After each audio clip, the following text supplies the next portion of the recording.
with doing that record and like being on, how does that help in terms of like the Australian fringes and fringes across the globe? Because I've heard this right from a lot of people that the American fringes are really good and they're a lot better than the fringes, the Edinburgh Fringe. And I heard that Australian fringes were absolutely amazing at one point.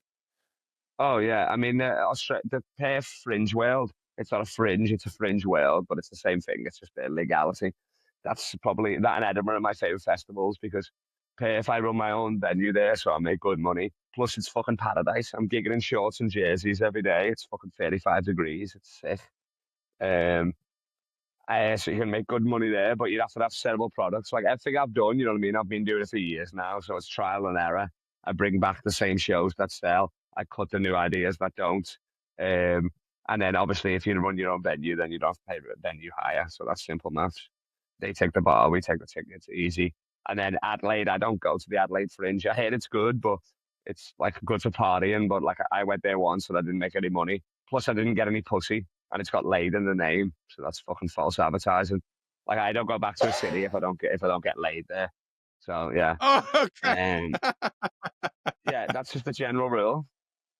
That's so Adelaide I don't go back to. Exmouth I don't go back to. Just some random ass places. Where else? Middlesbrough. I won't go back there mainly because they hated me and I hated them. So I don't go to Adelaide. And then I do Melbourne Comedy Festival, which is the biggest comedy festival in the world.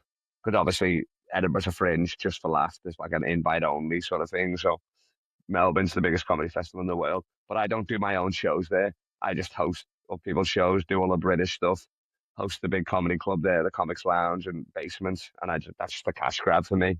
You know what I mean? Okay, lovely, lovely, Johnny. Yeah, nice. And you're in fucking Australia, so it's paradise. Like 4 months of the year, I'm in Australia. You know what I mean? I'm living the dream. I've heard this from what's his name, Gareth Berliner. He says that if you're bombing in Australia for like in the 10-minute set for 9 minutes, but if you do well in a 1 minute, they'll love you. Whilst in the UK, they're less forgiving. Oh yeah, Australia's easy. Like when I first started going, I used to tell people, "Oh, don't come here, it's shit." Now I'm like, "Oh, now come, my friends. I want my friends to come with me now." You know what I mean? I was trying to keep it for myself, but like, yeah, especially if you got an accent, like they love like Perth is like Little Britain. Everybody's English, but the weather's good. So like, I get on stage and like people are heckling me, like, "Where's my hubcaps?" It's like you haven't been in England since the fucking 80s. You know what I mean? Shut the fuck up. So they're outdated references, but they love it. You know what I mean? Like I'm exotic little fruit there. Back home, I'm just a scouser. There, I'm like a scouser abroad, I guess. But I mean, they're technically are Cockney criminals. There are Cockney criminal reserves.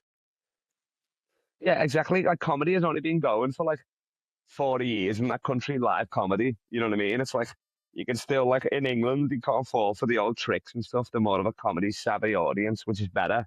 You know what I mean? If you're doing highbrow comedy and stuff. But in Australia, yeah, it's like Australians are easy to make laugh. They're too happy. They're too laid back anyway. Oh,